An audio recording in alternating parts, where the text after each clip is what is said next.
السلام علیکم ورحمۃ اللہ وبرکاتہ۔ آج کی اس ویڈیو میں ہم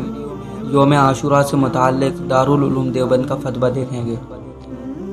یوم عاشوراء سے متعلق موضوع اور من گھڑت روایات میں وارد واقعات: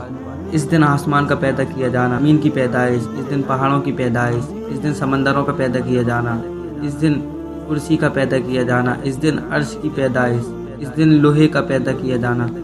اس دن قلم کی پیدائش، اس دن پہاڑوں کی پیدائش، اس دن ستاروں کی پیدائش، اس دن ملائکہ کی پیدائش، اس دن جبرائیل علیہ السلام کی پیدائش، اس دن آدم علیہ السلام کا پیدا ہونا،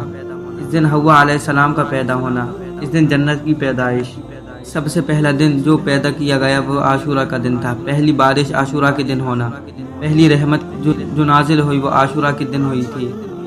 اس دن آدم علیہ السلام کا جنت میں داخل ہونا، اس دن آدم علیہ السلام کی توبہ کا قبول ہونا، اس دن ادریس علیہ السلام کا آسمان پر اٹھایا جانا، اس دن ابراہیم خلیل اللہ علیہ السلام پیدا ہونا، اس دن حضرت ابراہیم علیہ السلام کے مقام خل سے سرفراز کیا جانا، اس دن ابراہیم خلیل اللہ علیہ السلام کا نار نمرود سے نکلنا، اس دن حضرت اسماعیل علیہ السلام کا فدیہ بھیجا جانا، اس دن حضرت سارہ اور اسحاق علیہ السلام کو خوشخبری ملنا، اس دن یوسف علیہ السلام کی جیل سے رہائی، یوسف اور یعقوب علیہ السلام کا اس دن طویل مفارقت کے بعد اکٹھا ہونا، اس دن یعقوب علیہ السلام کی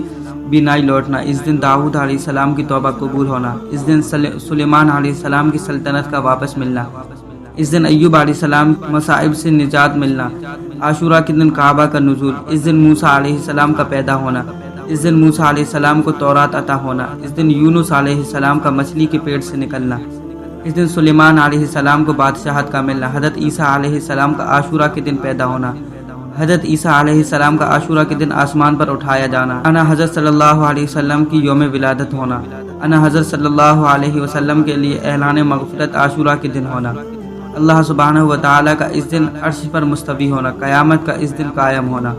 ان دن کے واقعات میں صرف حضرت موسیٰ علیہ السلام اور بنی اسرائیل کا فرعون اور اس کی قوم سے نجات پانا احادیث سے ثابت ہے۔ اس کے علاوہ باقی تمام واقعات میں من گھڑت اور موضوع ہیں۔ فتویٰ دارالعلوم دیوبند، نظر ثانی استاد المکرم حضرت مولانا مفتی محمد سلمان منصور پوری حفظہ اللہ تعالی، استاد حدیث دارالعلوم دیوبند۔